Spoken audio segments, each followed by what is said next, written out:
The massive glass doors of the Golden Griddle Mall slid open with a low, grinding protest of metal against stone. Vamp, Via, Lemon, and Ava stepped across the threshold, their boots clicking sharply against the checkered tile floor. The space ahead was vast, a breakfast-themed complex the size of a city block, now hollowed out by the dead hours of the night. The air hung heavy, smelling of stale syrup and dormant ovens. Above them, the vaulted ceiling stretched into shadows, hiding the rafters. They stopped for a moment, letting their eyes adjust to the dim, artificial twilight. The silence was absolute, pressing against their ears like a physical weight. Vamp gestured toward the center of the atrium, and without a word, the team fanned out. Via veered toward the arcade, her silhouette shrinking against the neon-lit rows of machines. Lemon and Ava moved toward the perimeter. The mall was a dormant machine, and they were the only pulse left inside it. They reached their designated stations, the vastness of the floor separating them. Vamp reached the central stage, where the animatronic band stood frozen in a perpetual, silent performance. She climbed the small riser, her boots thudding against the hollow wood of the platform. The lead guitarist loomed over her, its plastic eyes fixed on a distant, invisible point. She reached into her belt, pulled out a heavy-duty screwdriver, and jammed the tip into the seam of the chest panel. With a sharp twist, the latch clicked and the panel swung open. Inside, a labyrinth of rusted gears and frayed cables lay exposed. She blew a cloud of dust from the mechanism, coughing as the particles caught the stage lights. She began to work, tightening the tension springs and oiling the seized joints. The metal groaned under the pressure of her tools, resisting her at every turn. She pushed harder, her knuckles white, until the main drive gear finally slipped into place with a satisfying metallic snap. She wiped a streak of grease onto her palm, stood straight, and turned her head to stare directly into the camera lens. The stage lights hummed, casting long shadows across her face. "Tell me," she said, "what is your favorite morning meal? Pancakes, burgers, or something else?" She held the gaze, waiting for an answer, before turning back to the machine. Via moved deep into the arcade, where the air grew colder and smelled of ozone. Rows of pinball machines stood in the dark, their glass faces reflecting nothing but the dim, dying neon signs above.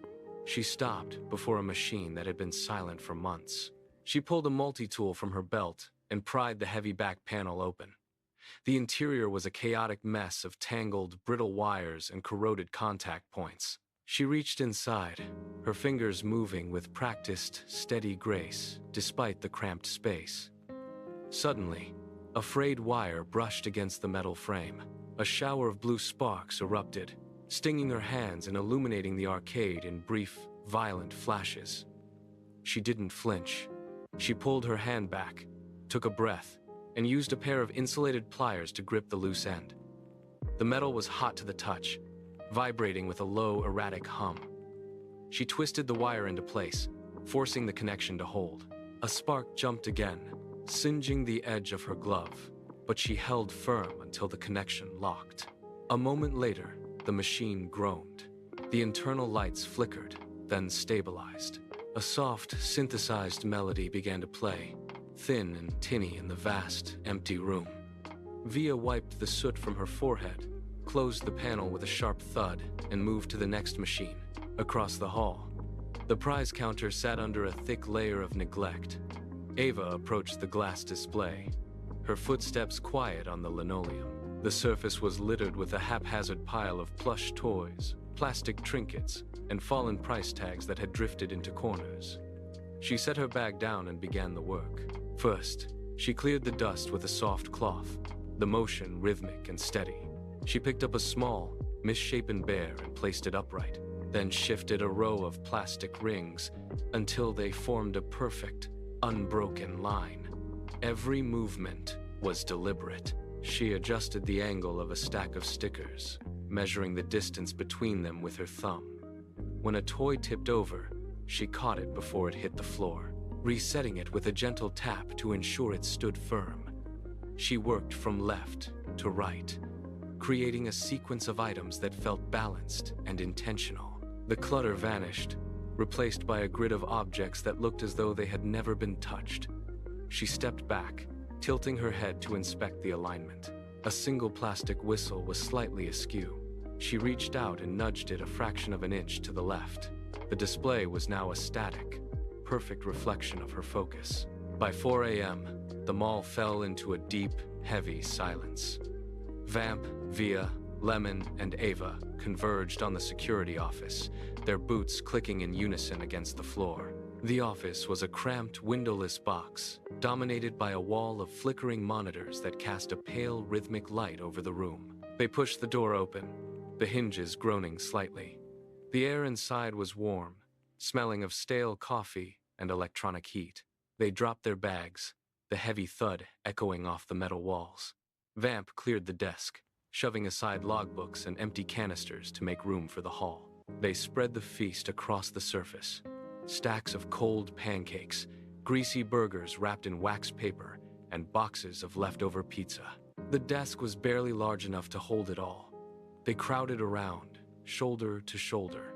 The sudden proximity, a sharp contrast to the vast, empty halls. The monitors hummed, a low-frequency vibration that seemed to pulse through the desk. They pulled up chairs, the metal legs scraping against the tile.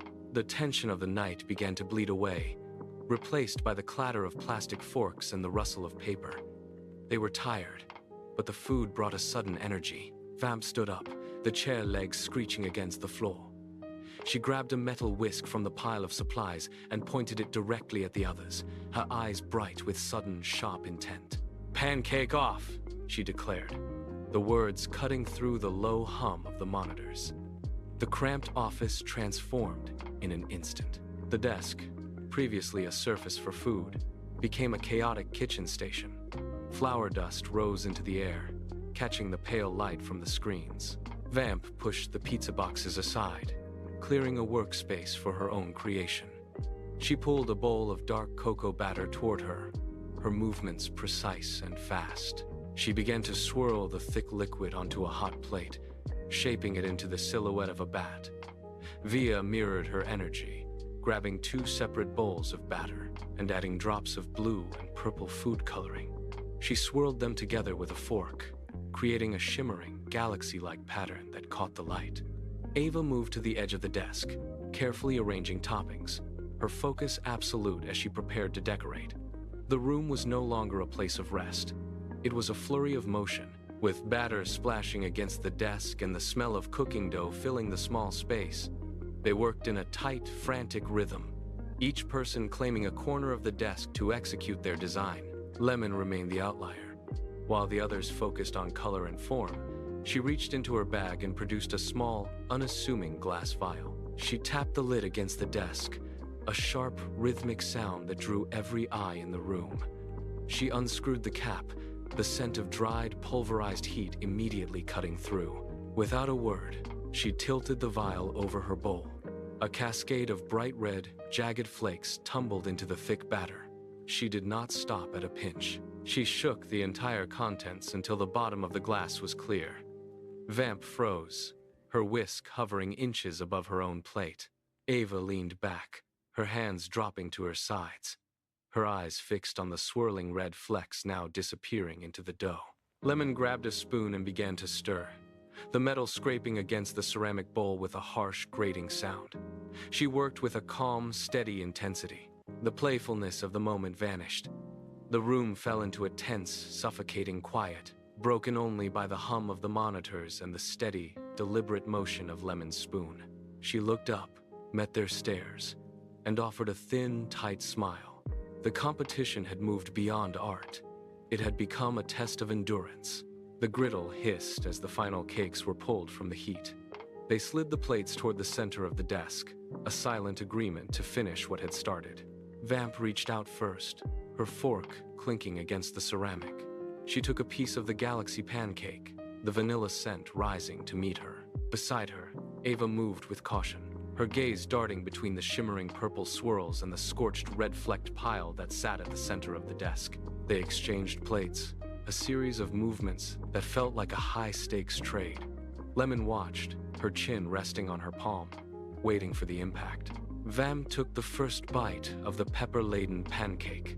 Her eyes widened. She swallowed, her throat tightening, and a sharp, sudden cough escaped her lips. The heat hit her like a physical blow, raw and immediate. Ava followed, taking a smaller, tentative nibble. She gasped, her hand flying to her mouth as the spice bloomed across her tongue. Then, Via took a bite of the galaxy pancake. She closed her eyes, the sweet vanilla coating her palate, a stark contrast to the burning air around them. The absurdity of the moment took hold.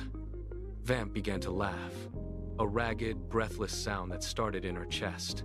Ava joined in, her face flushed, shaking her head as she reached for a glass of water. The laughter was still echoing against the office walls when a sharp electronic chime cut through the air. It was a singular, piercing note that signaled the end of the shift. On the wall, the digital clock flickered, the red numbers shifting from 5:59 to 6. The atmosphere in the room shifted instantly. Vamp stood up, her chair scraping against the floor, and began clearing the remnants of the feast. She gathered the paper plates and plastic cups, tossing them into a bin with a rhythmic thud. Via reached over to the control panel, her fingers dancing across the switches. One by one, the monitors blinked into darkness, the green glow fading from the room.